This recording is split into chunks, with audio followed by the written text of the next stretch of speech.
दोस्तों एनसीईआरटी की तरफ से टीचर्स रिक्रूटमेंट का नया नोटिफिकेशन आया हुआ है। यहाँ पर आप लोग नोटिफिकेशन देख सकते हैं जो कि 4 अगस्त 2023 को जारी किया गया है। अब यहाँ पर जो पद है उनको समझ लेते हैं। तो यहाँ पर देखिए जो पहला पद है वो असिस्टेंट प्रोफेसर मैथमेटिक्स। इसमें क्या बोला गया है, एलिजिबिलिटी तो मास्टर डिग्री आपके पास कंसर्न सब्जेक्ट में होनी चाहिए। इसके साथ नेट या के सेट या फिर एमफिल या फिर पीएचडी होना चाहिए, यानी मास्टर डिग्री संबंधित सब्जेक्ट में। और 4 चीज़ें यहाँ पर हैं, नेट, के सेट, एमफिल या पीएचडी। इसमें जो भी आपके पास है उसको बेस बना करके आप आवेदन कर सकते हैं। ठीक है, एज लिमिट की बात कर लेते हैं तो मैक्सिमम यहाँ पर 70 ईयर्स यहाँ पर एज लिमिट रहेगी। और कंसोलिडेटेड जो रिम्यूनरेशन मिलेगा वो आपको 45,000 रुपये मिलेगा। इसके बाद देखिए यहाँ पर असिस्टेंट प्रोफेसर जूलॉजी की पोस्ट है।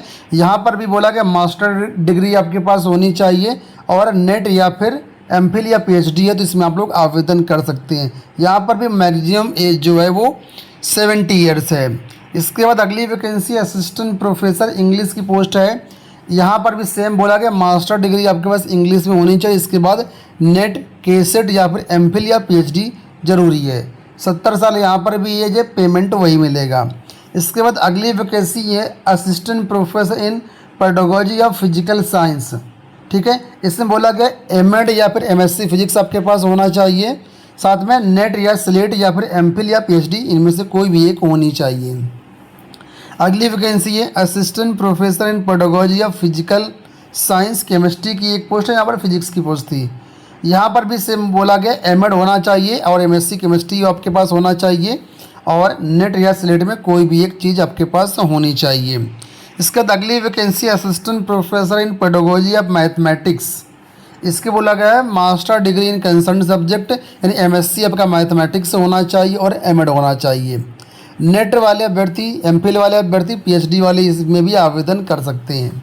इसके बाद अगली vacancy assistant professor in pedagogy English की। इसमें एमए इंग्लिश से होना चाहिए, साथ में एमएड होना चाहिए, साथ में नेट एग्ज़ाम या कोई भी एग्ज़ाम इसमें क्वालिफाई किया हुआ तो आप एलिजिबल हैं।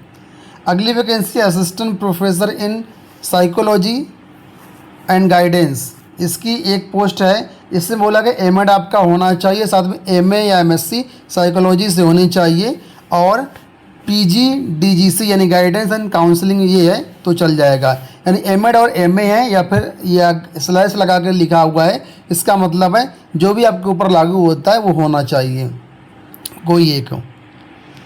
अगली वैकेंसी देखिए यहाँ पर असिस्टेंट प्रोफेसर साइकोलॉजी की है। यहाँ पर बोला गया एमएड आपके पास हो और एमए या एमएससी साइकोलॉजी से हो, साथ ही साथ नेट वगैरह हो। इसके बाद अगली वैकेंसी है assistant professor in ICT education. इसके लिए बोला गया पीजी डिप्लोमा आपके पास होना चाहिए कंप्यूटर साइंस में और एमएड होना चाहिए, साथ में नेट होना चाहिए। अगली वैकेंसी कंप्यूटर असिस्टेंट की डीसीजीसी एक पोस्ट यहाँ पर है। इसके लिए बोला गया बैचलर डिग्री आपके पास कंप्यूटर एप्लीकेशन में यानी बीसी आपके पास है या फिर एमसी आपने किया हुआ है। साथ ही साथ बोला गया है कि आपको जो है efficient in operating 2 out of the following 3 package, इनमें से किसी में भी 2 में आपके पास जो है दक्षता होनी चाहिए, इफिशियंसी होनी चाहिए, इन काम को कर सकते हो आप। ठीक है, डिजायरेबल में बोला गया अगर आपके पास 1 साल का एक्सपीरियंस है पीसी ऑपरेशन में तो आपके लिए अच्छा रहेगा। इसमें जो एकदम मैक्सिमम 27 साल एज है। आपको बता दें यहाँ पर 2 पोस्ट और हैं जो कि यहाँ देख सकते हो। सेमी प्रोफेशनल असिस्टेंट लाइब्रेरी की है। इसमें मतलब बैचलर इन लाइब्रेरी साइंस चाहिए। और अगली पोस्ट है जूनियर प्रोजेक्ट फेलो। इसके लिए बोला गया MEd with any other degree और यहाँ पर पेमेंट वगैरह मेंशन है और साथ में बोला गया मैक्सिमम एज 30 साल है। तो यहाँ पर देखिए कई प्रकार की वैकेंसीज हैं, पोस्ट हैं। अब यहाँ पर कोई भी रिटर्न एग्ज़ाम आपका नहीं होना, सीधा वॉक इन इंटरव्यू होना है। वॉक इन इंटरव्यू में क्या है, सीधा आपको इंटरव्यू आपसे लिया जाएगा। इंटरव्यू की डेट भी सभी पोस्ट के सामने यहाँ पर देखो लिखी हुई है। जिस भी पोस्ट के लिए आप अप्लाई करना चाहते हैं उस दिन आपका इंटरव्यू, उस दिन आपको पहुँचना रहेगा, वहाँ पर आपका इंटरव्यू होगा। अब इंटरव्यू कहाँ पर होगा इसके बारे में यहाँ पर देखो नीचे जानकारी दी गई है। जो वेन्यू रहेगा, ठीक है, वो आपका कहाँ रहेगा वो देख लो। तो वेन्यू ये रहेगा आपका RIE मैसूर में, ठीक है। ये जो वैकेंसीज आई हुई हैं regional institute of education Mysore की तरफ से आई हुई हैं और ये एनसीईआरटी के अंतर्गत ही आता है, ठीक है। तो यहीं पर आपको जाना होगा, वहीं पर आपका इंटरव्यू होगा और कोई भी अलग से फॉर्म भरने की आपको ज़रूरत नहीं है। और ये जो वैकेंसीज होंगी ये एक तरीके से कॉन्ट्रैक्चुअल बेसिस होंगी, जब तक वहाँ पर जो है परमानेंट टीचर्स नहीं आ जाते हैं तब तक आपकी जॉब रहेगी, या फिर 1 साल तक रहेगी।